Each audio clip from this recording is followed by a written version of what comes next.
Les musées, les cinémas, les théâtres, les salles de spectacle ne connaîtront dans les semaines qui viennent aucun assouplissement. Plus de ciné, plus de théâtre. On peut faire des bisous à distance. On peut plus marcher dans les rues à 1 heure. Bon ben, je vais écrire alors.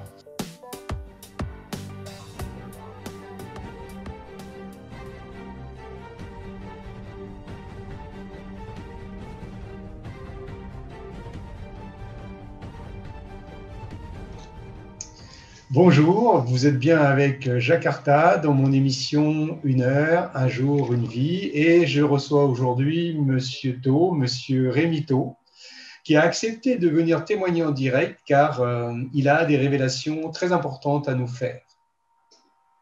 Mais bonjour Monsieur Arta. Monsieur Tau, vous avez souhaité être masqué pendant toute l'interview. Pouvez-vous nous dire pourquoi ? Tout simplement pour ne pas être reconnu. J'ai beaucoup d'ennemis car les informations que je détiens mettent en cause de nombreuses personnes très haut placées dans le monde entier. Préciser quelles sont vos origines. Je crois savoir que vous êtes né au Cambodge, c'est cela ? Tout à fait. J'ai été adopté, je suis un enfant des Boat People. Mes parents adoptifs étaient monsieur et madame Plégic, des Bretons. Ce sont eux qui m'ont appelé Rémi. Rémi Plégic. Ah, ils avaient beaucoup d'humour, vos parents. Non, pas du tout, non. Et j'ai retrouvé à ma majorité ma famille d'origine et j'ai repris mon nom d'origine, Tau, abrégé bien sûr. En cambodgien, c'était Topin Ambo. Monsieur Tau, vous êtes ici en tant que président du CPTA DLV. Oui, les complotistes décidés à dire la vérité. Non, attendez. La vérité sur quoi ? Monsieur Arta, il faut savoir qu'on nous ment depuis le début de toute cette histoire. Quelle histoire et qui nous ment ? Quelle histoire? Mais le confinement, la pandémie, et qui nous ment? Les gouvernements et vous, bien sûr, les médias. Pouvez-vous préciser pour nos spectateurs? Oh, je vais être très clair.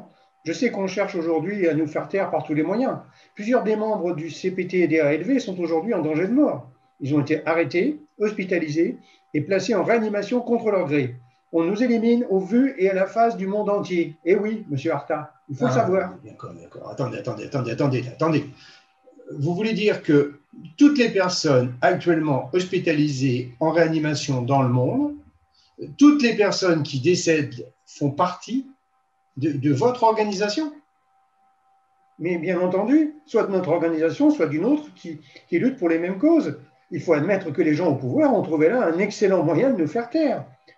Tout est parti de la Chine, qui pour éliminer ses opposants a eu l'idée de cette fausse pandémie. Rapidement, les autres pays ont repris cette idée, même les plus soi-disant démocratiques. Ne le regardez pas comme ça. Mais c'est hallucinant. Avez-vous au moins des preuves de ce que vous nous annoncez là? Mais enfin, des preuves, il suffit de regarder les chiffres. Les pays les moins démocratiques comme la Corée du Nord, la Biélorussie, le Turkménistan ne sont pas du tout touchés par cette soi-disant épidémie. Comme par hasard, là-bas, pas d'opposition, donc pas besoin de l'éliminer. Logique. Mais vous êtes vous-même un opposant? Ah oui, moi je m'oppose depuis toujours et sur tous les sujets, comme toutes les personnes soi-disant vulnérables.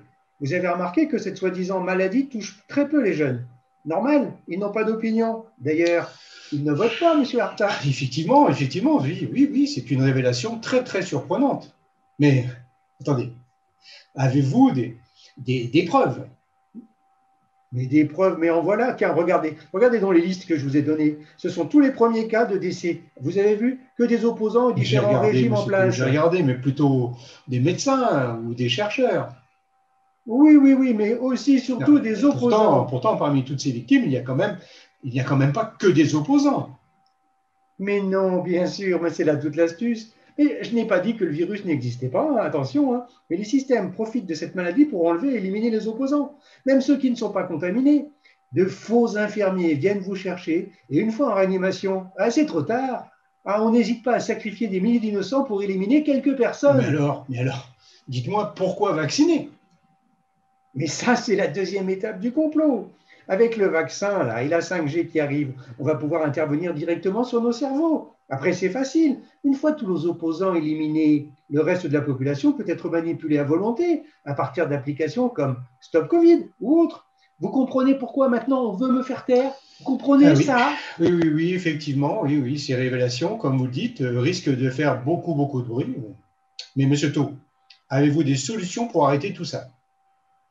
Mais la seule solution, c'est la communication. Il faut informer un maximum de personnes. Et je vous remercie beaucoup de m'avoir donné la parole aujourd'hui. Eh bien, merci Monsieur Thau.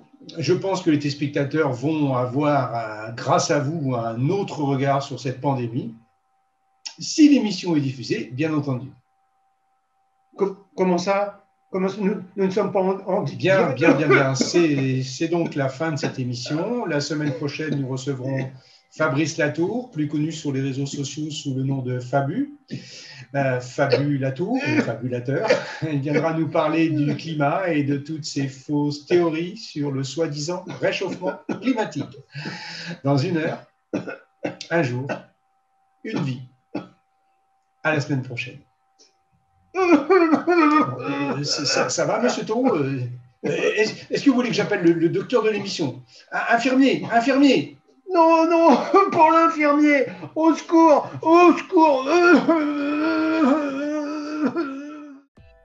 N'oubliez pas de participer au concours intitulé À vos plumes, organisé par Les Armagnacs.